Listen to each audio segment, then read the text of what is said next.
I've got 4 tips to help you get your buyer's offer accepted more often that are super easy, and I'll break them down next on Agent Hacks.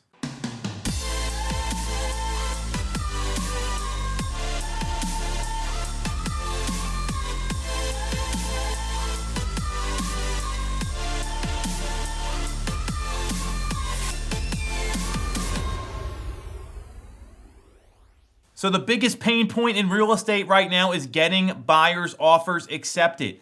Having to go through and show them tons of properties, write offer after offer. It's time confusing. It's inefficient. It's a pain point in the industry. And there's some very specific things you can do when it comes to like waiving inspections and building in thresholds and waiving mortgage contingencies. That's not what we're going to talk about today. I'm going to give you 4 really easy things that you can do no matter what, despite how your client wants to prep the offer, how they want to put it together so that you can get more offers accepted. So this is basic stuff, and it's really how to be a professional agent, which should be the name of this video. So here are the 4 tips, and I'm going to break them down one by one.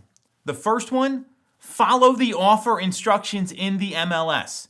I know, crazy, right? A lot of people don't even take the time to look at the offer instructions. They just write up the offer, send it over however they think is best, and see what happens. And here's what I know. If you can't follow the offer instructions, maybe you're missing some important paperwork.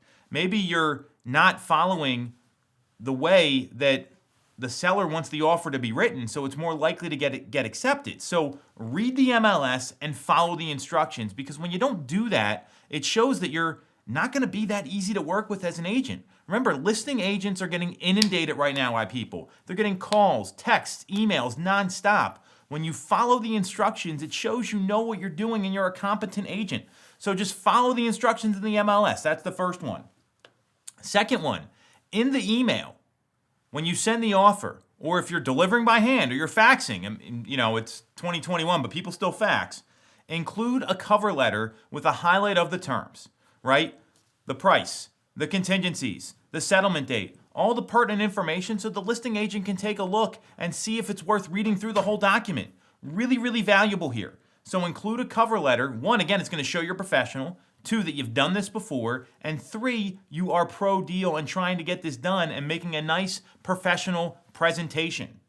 Number 3, here's another one that's earth-shattering. Be nice to the listing agent. Be easy to talk to. Don't be a jerk, right? When you come to these negotiations and you're already abrasive and you're starting to argue with the agent right off the bat or giving him a hard time, guess what? That may influence what happens. I'm not saying this is right or wrong. I'm talking in the real world where every single thing is being evaluated with these offers, including the professionalism and the ease of getting to the table with the agent and the buyer. So being super nice, being friendly, being professional, kill them with kindness, it's going to go a long way. And the 4th one is reiterate in your communication to the listing agent that you're going to be easy to work with, that you've got a pedigree. Talk about your past experience without bragging, but saying, hey, I want to make this a really easy transaction for you and the seller. I've been doing this a long time. My goal is to get to the table and make everyone happy at the end of the transaction. That's a really easy way to go about this. If you haven't been doing it a long time, just edit that part out. Really simple.